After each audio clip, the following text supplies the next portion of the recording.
Or question to some of the math tests. Holy Mother of God. That's exact. Who said that? Holy Mother of God. Why?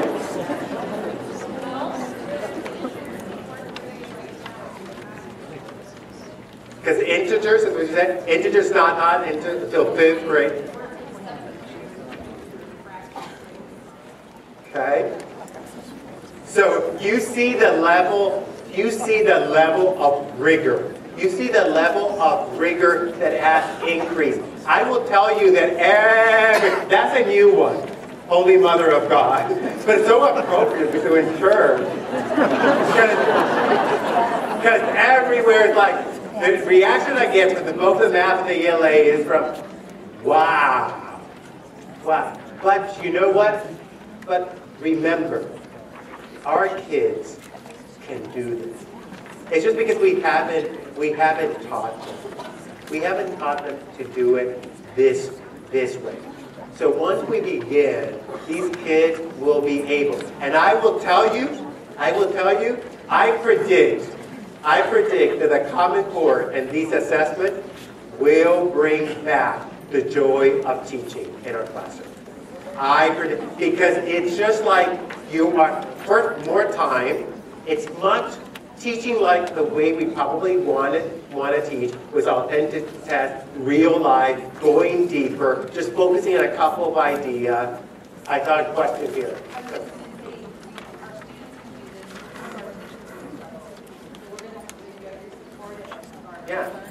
Yeah. So the point was our students can do this. Some of our teachers might struggle. Yes. Why would our teachers struggle? And principal will struggle around this. And superintendents will struggle. You know what? Because we were not exposed to teaching this way. So it talks a lot about what are we going to do to support teachers in professional development. We're asking teachers to teach in a different way, probably a way that they will welcome, but they are going to need support. I saw a question on this side. Because it's computer-based, have you heard about accommodations for visually impaired? Yes. Yes. For language? Yes. Learners? I'm going to show you one. Okay. I'm going to skip this. Let me answer that question. So, obviously, the accommodations for any students with an IEP are going to be easier to accommodate in an online platform. For example, if a student needs a scribe, the computer can serve as that. If a student needs the passage to be read, the computer can do that. So it is much easier. If a kid needs larger font, much easier to do on a computer. However, at the same token, it will require us to rethink when we do IEP. Because there are some students with an IEP who will probably be better if it's read by a human person, not by a computer. And that determination has to be made on the IEP. So we're going to have to be much more thoughtful, because the IEP is a legal document and we will honor that. I'm going to show you a modification of what they're thinking for second language learner. You saw all these there in terms of the use of graph. Yes, your question. Yes. So some portions of the calculator, virtual calculators, that they can drop down. The great thing about this, so in portions where it's allowed, yes, and others not. But the interesting thing is that when they have to justify and do the work, if they do something in the calculator, right, and they didn't show it, they will get credit. Because they show it by doing it in the calculator. If I have time, I'll show you an example that you don't have it, just to explain what I mean. So I'm going to show you in a minute, but here's some of the resources that Park will be have available for you. You have the model content framework, which you can go to parkonline.org. It gives you much more level of specificity around what the standards mean for classrooms, okay? And model instructional units. They're not there yet. They're going to have this digital library available for teachers free. Any teacher who is in a state who's administering this. So you're going to have model instructional units that you can use to teach these. You can have assessment items beyond the ones that we talked. So if a teacher wanted to say, oh, I'm going to do a quick assessment this week, you're going to have a bank of items that you can take and administer. There are going to be professional development modules available there, which will help train you on understanding the assessments and test administration. Goes to the question about the technical manual thing that you had asked. They're going to have that, and it tells you when it's available. The model instructional units will be available this fall. This fall, this school year, they should have it on their website. So I encourage you to continue visiting. The training for the test administration available in the spring and summer of next year. Yes, sir. The artificial intelligent assessment scoring piece, is that going to be available as a tool so we can use it on pre and post testing within classrooms? I think that's probably their intent is that it will be available in 2014, school year of 2014. No, I don't think before that. Okay. You also would have diagnostic assessments, which I just talked about. Those will be available in the fall. Those, what I mean, are not the one that I showed you. It's the one that if a teacher wants to do every week, those will be available in the fall. The teacher can be change their assessment as opposed to them creating them. And K-2, they're going to be a set of optional assessment packets similar to what I described. So I don't know if you here do the DRA. So means that if you don't want to do the DRA, here's some tools that will be available to do. Also online. Also, including from kindergarten, because a kindergarten can do it like, think about them on an iPad. And they can do all this there. Okay. Oh, I do have the slide. I think I have the slide. But let me tell you then how to begin thinking about how do you make this alive? How do you make this alive in your schools and districts? This is just a brainstorming, things that we are doing, that we have started doing. I put it in 2 years to get you ready for 2014. Obviously, we started already doing some of these last year. So here's one thing that you should consider. Include more reading and writing on informational text. So even this year, if there's one thing that you can do, is have the student read and write more on informational text. Even if you don't have the question, the fact that they're reading and writing more on informational text is one thing that you could start doing.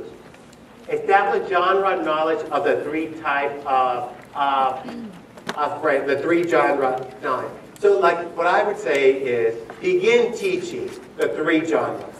Even if you're not teaching them well, begin having your teacher know that they have to teach the three genres of life. And this year, if you want like second semester, I'm assuming you have some PD time with your teachers. No? Oh.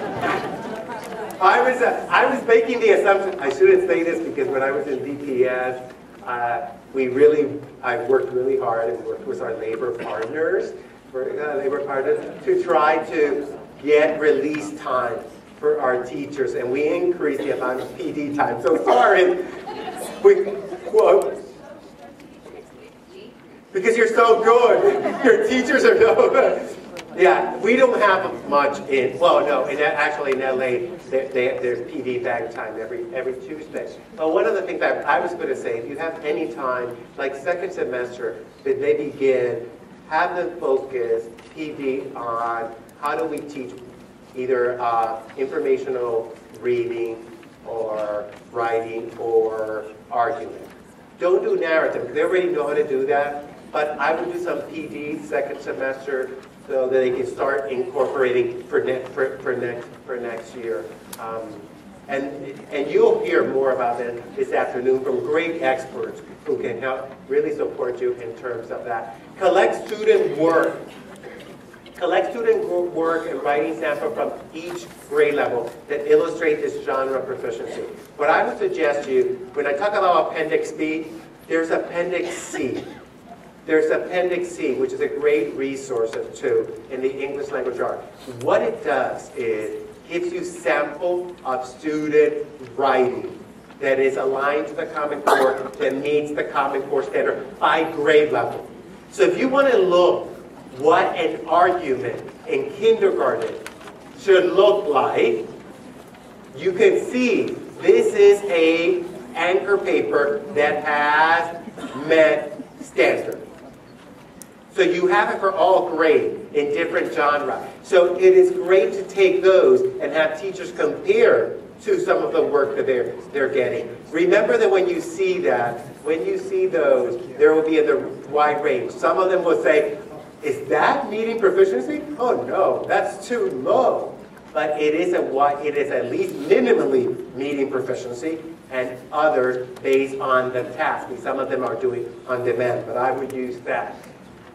I can begin materials resource audit by reviewing what texts are read at various grade levels and within the courses to determine what changes need to be made. So you do a vertical review and say, okay, if Sarah Plain and Tall is the expectation for 4th grade, now the Common Core calls it for 2nd and 3rd grade. So how do we make sure then that we start having appropriate tests? However, and I'm seeing some of my incredible colleagues from Pearson.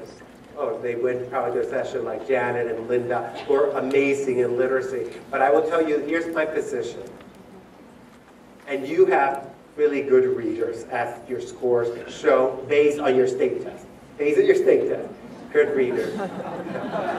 If I go to my district, I'm nowhere near there, and we have also a very low test, and I'm nowhere near there. So, but you never want to give a text to kids that they just can't read and can't read. They need to be able to practice. So, however, how do we move them? It's just kids get stuck, and we need to make sure that, okay, if Sarah Plain and Tall is a 2nd and 3rd grade expectation, if they can read it, I'm not going to give it to you, but I have to move you up and increase the text complexity. And there are really a great workshop. I'm assuming some of the content area will hear this afternoon around that. Introduce sample performance tasks, incorporating lower level of complexity. What I mean by that is, you saw that the sample of the test items. If you give them those type of questions in a text that they can comprehend, they're doing those high-level skills. And I put Appendix B because Appendix B gives you an ELA, grade by grade, what are some sample tasks for informational tests, for poetry, for literature, for novels. You take one of those and use them and have teachers say, okay, when you're reading this, this is what I want you to do. It'll begin getting them ready for those. I said use at least one piece of text which is comparable to appropriate text in the complexity band. If they can't read it, begin maybe using it as a read aloud. Horizontal and vertical alignment team to study the standard and create curriculum plan. Professional development on reading and evidence, complex text, and building knowledge. Continue with the Common Core. I'll leave you all this. I'm looking at the time. Here's what I would suggest, and it goes to how do you help the rigor. In September, you begin the task with a simplified text. What you're hoping that in February, you do the same type of task, now with a more complex text. And then task with the appropriate level of complexity by May. So you're scaffolding. So they can know the skills, but you're helping them build in terms of self-reflection. In math, focus on the practice. If anything, focus on the practice, like have kids talk about mathematics. So when they have to construct a viable argument, here's one easy suggestion. Easy suggestion that you can begin implementing it right now, no resource. When the students are doing any math problem, just ask them to show their thinking. How did you get that answer? That's it. That's it. And have them write it. Yeah. Okay? Or another one would be, give the student a response that you got from another student or that you create and say, okay, so why do you think this student responded this way? Critiquing the reasoning about it. You can do that immediately, okay? So, standard, model of practice. Here's one thing that I would suggest. This is very easy. You download the standards from the coursestandards.org, and for each grade, there is the page of a map that begins with an introduction. And I will tell you, we teachers, what we will do, we will skip the introduction and go directly to a standard. If one thing you take about this, don't skip the introduction. Teachers should be reading that introduction page, because on one page, the authors of the Common Core, what they did is tell you, if you were to teach anything in second grade or in sixth grade, by the end of sixth grade, this is what they must know. So if you take that, I believe in elementary you're doing investigations. Here's one of your research. So what this will help you is you look at investigation for whatever your math program is. Compare it to that introduction page. That introduction page will tell you where you should be spending your time and what you should not be covering. So it's a very useful, and begin giving some of the items like that. Continue working with the, this is another workshop. Getting started with the assessment. I'll leave all this. Here's what we're doing in LA, and I'll leave all this. We started with awareness last year, which meant every teacher was trained. We gave modules to principals and in terms of awareness. This year we're transitioning to particular grades and then full implementation. So it looks like this. This is what we did last year. There were recommended awareness modules that every school had to do. We had 4 on different topics on the shift, orientation, and formative assessment. And we have our own TV channel. So we had our Teachers Hour program. I am pointing this out because if you go to the LAUSD website, all these modules are there for free. And they have facilitator guides. Some of them are narrated. If you wanted to use them, feel free. You can tweak them, you know. So you can go to lausd.net and just go to the offices and Common Core. It'll give you a library of everything we do. And we keep putting more materials and more material. Here's what we have done so far. This year, we are implementing Common Core in grades K1, 6, and 9. So if you go there to our website, you will see more modules and unit of studies that you can find that we are implementing. We have trained our teachers this past summer on what to do. No new curriculum, just on how to think about their teaching. It's basically what we did. Then next year, we will add 2nd, 3rd, 7th, and 8th, and 10th grade. And then, obviously, then 2014 is when we'll begin with the assessment. But these are basically what we did. It gives you a little detail, and I'll leave this with Cindy here in terms of what was the focus of each of our things that we were doing. And this gives you the big picture. But just go to our website in terms of what we have done. We did pilot digital curriculum, one from the Pearson Foundation that they're developing new. It was amazing to see 6th graders on iPad in math and kindergarten on their iPad, learning reading and writing. We have set a goal in our district that by in 15 months, every single student, 700,000 students, will have a tablet. And obviously we have no money, but we have money from the bond. So we did a presentation with the bond committee to let us use the money we have a lot of money for bond. We've created build a lot of these buildings, and because that will help us in terms of getting ready. These are some of our partners, and this is some of the things we're doing. You will see, and we will upload it. It's one of the things that I was doing. You should not be this alone. We're part of a core. Core is a group of 7 districts in California that came together, and we are all together with our teachers developing formative assessment and model units. So every like Sacramento, San Francisco, Fresno, Long Beach, we all develop grade units for each grade, and then we have this pool. You should be doing that, but we will make those resources available to that. I'm not going to ask you this, but I just want to show a couple of resources here that are really, I want to highlight that you should really go. Engage New York, Common Core has tremendous, great research.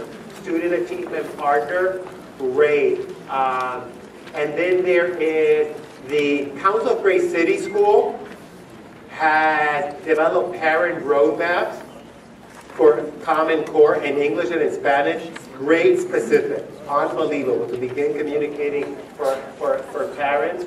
And the last one here